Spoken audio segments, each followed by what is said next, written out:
Bisnis bersama saya Breman Atenaya Saudara. Negosiasi Amerika Serikat dengan negara-negara mitra dagang untuk menghindari tarif tinggi yang ditetapkan sepihak oleh Amerika Serikat memasuki tahap akhir. 9 Juli 2025 atau 2 hari lagi jadi batas waktu penundaan kenaikan bea masuk ke pasar Amerika Serikat termasuk bagi Indonesia. Nah, menjelang tenggat penangguhan tarif resiprokal Amerika Serikat, belum ada kejelasan seputar titik tengah negosiasi Indonesia dengan Amerika Serikat. Kebijakan tarif yang cenderung sulit ditawar bisa jadi ujian berat bagi perekonomian Indonesia, baik dari sisi beban tarif maupun daya saing ekspor dan juga industri. Lebih lengkapnya kita akan bahas dalam tarif dagang Trump akhirnya datang. Ya, saudara, Presiden Amerika Serikat Donald Trump ini memilih metode mengirim surat kepada negara mitranya untuk mengumumkan hasil negosiasi tarif. 12 surat penetapan tarif resiprokal untuk 12 negara sudah diteken oleh Trump, saudara. Surat kemudian dikirim ke negara mitra pada Senin 7 Juli 2025 waktu Amerika Serikat. Nah, ini kami kutip dari kompas.id, saudara. Trump bilang memilih untuk mengumumkan penetapan tarif lewat surat karena lebih gampang, katanya. Awalnya surat dijadwalkan dikirim pada 4 Juli 2025 atau di hari Jumat, bertepatan dengan hari kemerdekaan Amerika Serikat. Namun rencana ini kemudian ditunda. Penundaan ini kemudian menjadi penegasan perubahan strategi Amerika Serikat, saudara. Alih-alih menyelesaikan negosiasi secara menyeluruh, Amerika lebih memilih jalur penawaran sepihak kepada sejumlah mitra dagang utamanya. Bagi negara-negara Asia Tenggara termasuk Indonesia, situasi ini meningkatkan tekanan negosiasi menjelang berakhirnya masa tenggang penangguhan tarif pada 9 Juli 2025. Nah, yang jadi pertanyaan selanjutnya, saudara, berapa besaran tarif impor yang akan ditetapkan oleh Trump? Kita ke wall selanjutnya. Nah, ini dia nih, saudara, tarif yang akan diberlakukan mulai 1 Agustus 2025 ini, saudara, itu antara 10% hingga 70%. Trump juga menekankan kalau tarif baru ini dirancang sebagai bentuk timbal balik terhadap kebijakan dagang negara mitra yang dianggap merugikan Amerika Serikat. Menteri Keuangan Amerika Serikat, Scott Bessent, memperkirakan sekitar 100 negara hanya akan mendapatkan tarif minimal sebesar 10%. Nah, menurut Scott Bessent, ini serangkaian kesepakatan perdagangan mungkin diumumkan sebelum batas waktu yang ditetapkan. Tapi kalau kita bicara soal tenggat waktu yang akan berakhir dalam hitungan hari di tanggal 9 Juli 2025, saudara, kami akan ajak Anda mundur sedikit ya untuk ke perjalanan genderang perang tarif yang ditabuh Trump beberapa bulan lalu. Kita lihat datanya. Ini perjalanan singkatnya, saudara. Jadi pada tanggal 2 April 2025, Amerika Serikat ini secara unilateral memberlakukan bea masuk ke berbagai negara dengan besaran 10 sampai dengan 50%. Kemudian pada 9 April 2025, Trump menunda pemberlakuan tarif resiprokal ini selama 90 hari, yakni hingga 9 Juli, dan hanya memberlakukan tarif dasar 10%. Nah, saudara, penundaan tarif resiprokal ini akan berakhir, namun hingga saat ini belum ada pengurangan tarif yang disepakati antara Indonesia dan juga Amerika Serikat. Menteri Koordinator Bidang Perekonomian Airlangga Hartarto bilang, koordinasi lintas kementerian dan lembaga terus dilakukan di dalam negeri untuk merumuskan langkah-langkah strategis menghadapi kebijakan tarif resiprokal dari Amerika Serikat. Kata Airlangga, saudara, tim negosiasi Indonesia bersiaga dengan terus memantau perkembangan pembahasan di tingkat pemerintahan Presiden Amerika Serikat Donald Trump. Komunikasi juga terus dijalin dengan kantor perwakilan dagang Amerika Serikat atau United States Trade Representative dan sejumlah lembaga pemangku kepentingan ekonomi Amerika Serikat lainnya. Dan kemudian untuk meredam tekanan, saudara, pemerintah Indonesia menandatangani nota kesepahaman bersama dengan Amerika Serikat senilai 34 miliar dolar Amerika Serikat. Menko Perekonomian Airlangga Hartarto bilang, dari nilai tersebut sekitar 15,5 miliar dolar Amerika Serikat ini dialokasikan untuk impor produk pertanian dan energi dari Amerika. Tidak hanya pendahaban impor, saudara, pemerintah Indonesia juga menawarkan konsesi penghapusan hambatan non-tarif dan penurunan bea masuk hingga 0% untuk berbagai produk. Mulai dari baja, kemudian alat elektronik, hingga teknologi informasi. Dan berikut pernyataan dari Menko Erlangga, saudara. Mengenai pembelian energi yang totalnya bisa mencapai 15,5 miliar. Kemudian terkait juga dengan pembelian barang agriculture dan juga terkait dengan rencana investasi termasuk di dalamnya oleh BUMN dan Danantara. Presiden dengan adanya komitmen pembelian oleh Indonesia terhadap produk Amerika ini yang sifatnya tidak short term tetapi bisa long term, ini akan istilah Pak Presiden pakpok. Jadi kita atau bahasa jelasnya KIT. Jadi kita trade defisit Amerika terhadap Indonesia 19 miliar dolar, tetapi yang kita offer pembelian kepada mereka itu jumlahnya melebihi, yaitu 34 miliar dolar. Kemudian saudara, dalam rapat kerja bersama Komisi 11 DPR pada Kamis 3 Juli 2025, Menteri Keuangan Sri Mulyani bilang jika negosiasi tarif antara Indonesia dan juga Amerika Serikat tidak mencapai kesepakatan hingga tenggat waktu 9 Juli 2025, kinerja ekspor Indonesia berpotensi terganggu. Saat ini Indonesia menghadapi ancaman tarif resiprokal sebesar 32% dan masih menunggu hasil akhir proses negosiasi. Sri Mulyani bilang tanpa adanya kesepakatan baru, pertumbuhan ekspor Indonesia yang selama ini terjaga di kisaran 6% hingga 6,5% per tahun berpotensi terganggu. Dan berikut pernyataan dari Menkeu Sri Mulyani. Kita harus tetap dijaga pada kisaran mendekati 7%. Kita selama ini ekspornya cukup baik di sekitar 6,5. Jadi untuk ekspor relatif mungkin terjaga kecuali kalau pelaksanaan dari tarifnya Presiden Trump yang tanggal 9 Juli ini adalah deadline terakhir. Kita sudah lihat Vietnam sudah mendapatkan deal, Indonesia belum diumumkan, Jepang mendapatkan punishment yang lebih tinggi tarifnya. Jadi ini masih very uncertain dari sisi tarif dan kemudian berdampak pada ekspor kinerjanya. Saudara, rencana Presiden Amerika Serikat Donald Trump mengirimkan surat penetapan tarif ke 12 negara menandai babak baru dalam eskalasi perang dagang global.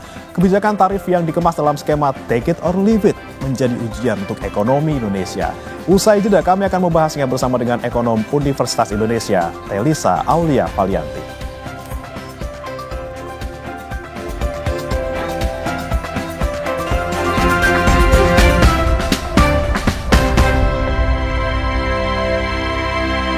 Liburan. Let's go!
Kembali di Kompas Bisnis bersama saya Bremana Atenaya, Saudara. Jelang tenggat penangguhan tarif resiprokal Amerika Serikat, belum ada kejelasan mengenai negosiasi Indonesia dan Amerika Serikat. Negosiasi alot bisa berdampak pada daya saing dan rantai pasok. Dan lebih lengkapnya kita akan bahas bersama dengan ekonom Universitas Indonesia, Telisa Aulia Valianti. Selamat pagi, Prof. Telisa. Selamat pagi Mas Bremana dan semua pemirsa Kompas TV, sehat selalu semua. Ya, sehat selalu, Prof. Prof, tapi ini kayaknya kalau ngomongin soal negosiasi ini kayaknya agak-agak demam ya, bukan sehat lagi nih ya. Karena kita sudah mau masuk ke tanggal 9, udah mau tenggat waktu nih, Prof, antara Indonesia dan juga Amerika Serikat ini belum ada kejelasan soal kira-kira tarifnya akan turun atau malah justru naik atau tetap 32%. Kira-kira kalau pandangan Anda, Prof. Telisa, ini seperti apa posisi Indonesia sekarang? Ya, memang Indonesia berupaya untuk melakukan yang terbaik ya. Kita mengapresiasi negosiator kita yang terus intensif di Washington. Kita tahu kemarin tim negosiasinya berisikan tim yang cukup kuat di situ. Nah, cuma memang ini kan kita cukup agak ini ya, maksudnya Vietnam kan kita melihat negara lain nih yang sudah deal terlebih dahulu.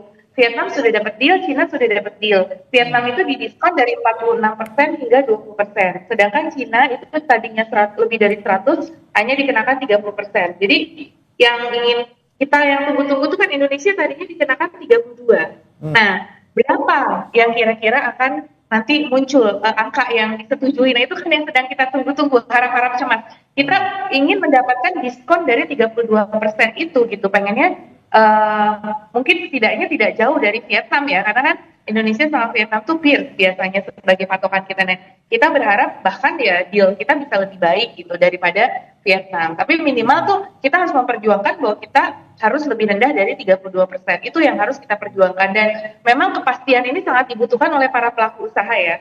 Karena pelaku usaha tuh perlu kepastian nih arah dari tarif ini berapa persen, karena kalau tidak tadi seperti yang disampaikan akan sangat mengganggu rantai pasok, karena biasanya importir dan ekspor itu menunggu kepastian tarif ketika mereka memutuskan untuk melakukan pengapalan dari produk-produk baik impor maupun ekspor. Jadi memang ini hasil negosiasi ini harapan kita positif ya, dan segera, dan selain positif juga kecepatan dari pengumumannya itu sangat ditunggu untuk ditindaklanjuti oleh para pelaku usaha, terutama importir dan eksportir.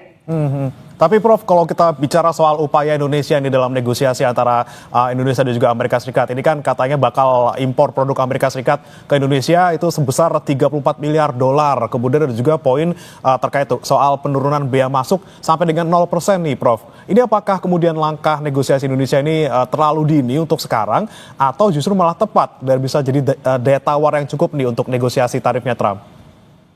Iya, tentunya harus lebih cepat lebih baik ya. Jadi memang kalau semakin dilamain kan kita memang dikasih batas 90 hari itu, takutnya nanti ada perubahan-perubahan lagi. Karena sangat dinamis, ternyata kan Trump juga tadi menyatakan akan mengirim 12 surat, akan mengancam dengan tarif yang lebih tinggi lagi. Jadi memang semakin itu bisa dipastikan tentu semakin cepat ya. Jadi ya karena tadi pengusaha nggak bisa nunggu lama-lama ya kepastiannya. Tetapi kita memang harus punya deal yang bagus. Maksudnya apa nih yang kita deal? Menarik ya kalau kita belajar dari Cina, Mas. Itu yang kita deal itu harus ada strategic point apa yang dibutuhkan oleh Amerika terhadap Indonesia.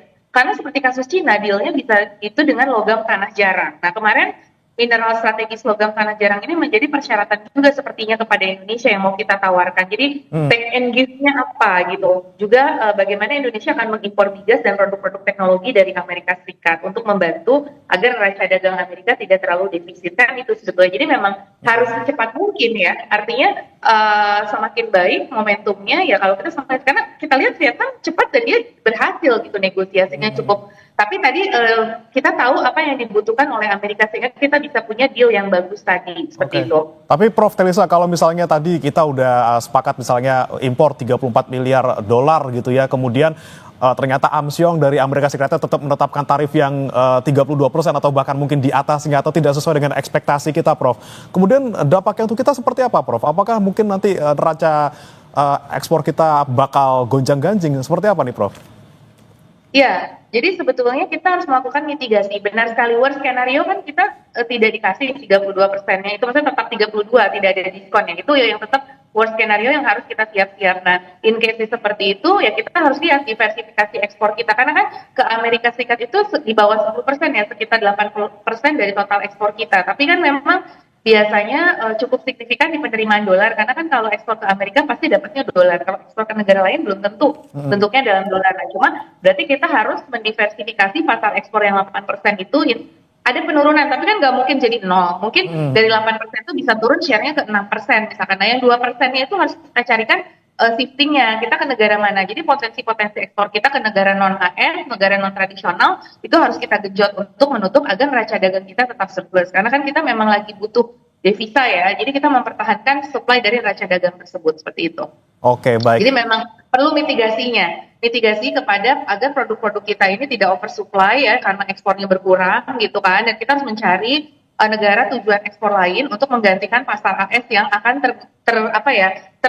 akan ada pengurangan gitu akibat dari kenaikan tarif ini. Karena kalau tarif naik kan demand-nya akan berkurang seperti itu. Oke. Tapi kalau kita dari sisi hal yang lain seperti harga, kita juga mungkin bisa meningkatkan melakukan efisiensi kepada harga supaya harga kita lebih kompetitif. Karena kan selain tarif itu komponennya harga biaya logistik. Nah, itu komponen-komponen yang harus kita tekan berarti. Kemudahan ekspor impor supaya mengurangi cost di eksportir dan importir ini gitu. Jadi tarif itu harus ditranslate dengan efisiensi di produk di logistik sama di kepabeanan untuk mengurangi beban dari para eksportir dan importir supaya tidak terlalu menekan impact-nya kepada neraca dagang dan kinerja ekonomi kita. Oke, selain diversifikasi tujuan ekspor, tapi juga tadi ya harga juga harus dikontrol ya Bu ya. Kemudian kalau kita ngomongin skenario yang mungkin terjadi nih, kalau misalnya ternyata tarifnya tetap ditetapkan di 32% gitu Prof. Kemudian skenario yang bakal terjadi nih kira-kira ke sektor real, kemudian ke pasar keuangan apa saja Prof? Iya, sentimen di pasar keuangan dengan adanya tarif yang lebih tinggi itu kan memang inflasi yang lebih tinggi. Inflasi yang lebih tinggi kan arahnya ke suku bunga yang lebih tinggi sebetulnya. Karena kalau pasar keuangan kan mengharapkan bunga yang lebih rendah. Nah, itu akan menciptakan volatilitas ya. Dan itu bisa kemudian ya walaupun dolar sebetulnya cenderung melemah ya, rupiah kita juga bisa ada ancaman untuk depresiasi gitu. Itu juga yang harus kita waspadai. Meskipun memang dolar itu memang cenderung ada pelemahan juga dari isu tarif ini ya. Dengan hutang Amerika yang sudah sangat tinggi, yields-nya juga tinggi. Nah, itu juga sebetulnya ke pasar keuangan memang menciptakan uncertainty juga. Jadi gejolak di pasar keuangan itu meningkat harus kita antisipasi. Terus kemudian juga memang makanya kan kemarin ada beberapa dari pemerintah ya Bu Sri Mulyani ya Pak Gubernur BI semua mengingatkan dunia ini guncangannya sedang sangat tinggi. Jadi dari guncangan tarif itu ke inflasi, ke sektor keuangan, ke ekspor impor, ke arus modal, itu semua memang harus kita waspadai. Sehingga intinya dari sisi makroekonomi memang volatile-nya itu lebih tinggi, sehingga makanya pemerintah kan kemarin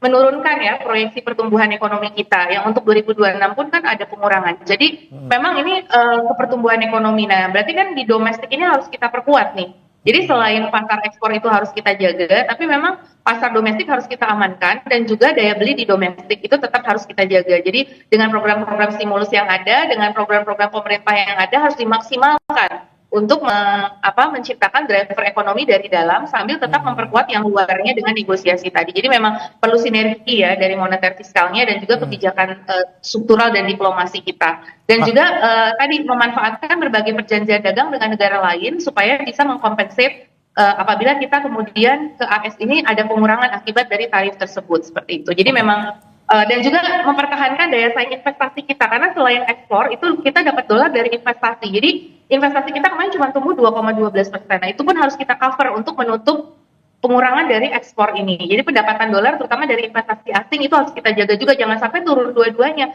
Sudahlah di trade-nya turun, di investasinya juga turun. Nah, itu compensating dari investasi asing juga harus kita jaga. Makanya kepercayaan investor itu harus kita jaga dengan kredibilitas kebijakan yang mumpuni dari kita bahwa Indonesia tetap stay on the track untuk mencapai visi 8% ya, meskipun memang challenge-nya berat, tapi kita terus mendorong program-program untuk ke arah pertumbuhan ekonomi khususnya melalui hilirisasi misalnya seperti itu dan industrialisasi.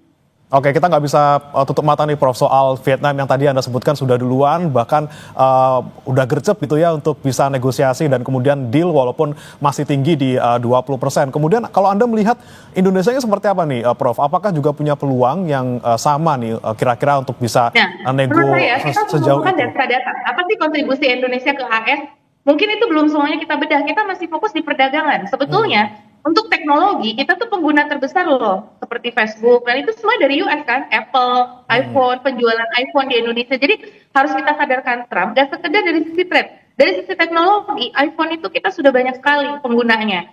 Semua ya, Facebook, WhatsApp dan sebagainya itu kan US semua. Teknologi kedokteran kita juga banyak dari US. Jadi kita ini kerjasama yang paling menguntungkan, jangan di sisi trade doang, kan karena data keterangan kemarin tuh di trade doang. Padahal di informasi komunikasi dan teknologi di jasa kita itu defisit loh besar sama dia. Jadi kita tuh udah menyumbang ke ekonomi Amerika. Terus belum kita bicara LPDP, sekolah mahasiswa, banyak sekali kita mensekolahkan ke US. Coba dihitung itu berapa. Jadi kita mensuplai juga kepada perguruan tinggi AS dengan kehadiran dari siswa-siswa kita, karena kita kan penduduk muda banyak dan kita membantu gitu dari sisi education di Amerika Serikat. Jadi kita harus tahu mereka itu butuh apa. Terus mineral kritis, farmasi, obat-obatan kita juga ataupun alas kaki dan garmen itu sebetulnya Amerika butuh dari Indonesia, termasuk mineral tanah jarang. Jadi kita harus tahu apa yang dibutuhkan oleh AS sehingga kita menyadarkan kita itu saling membutuhkan seperti itu. Oke, sebenarnya itu daya tawar kita juga sebenarnya begitu salah satunya. Jadi Vietnam tuh menunjukkan apa sih yang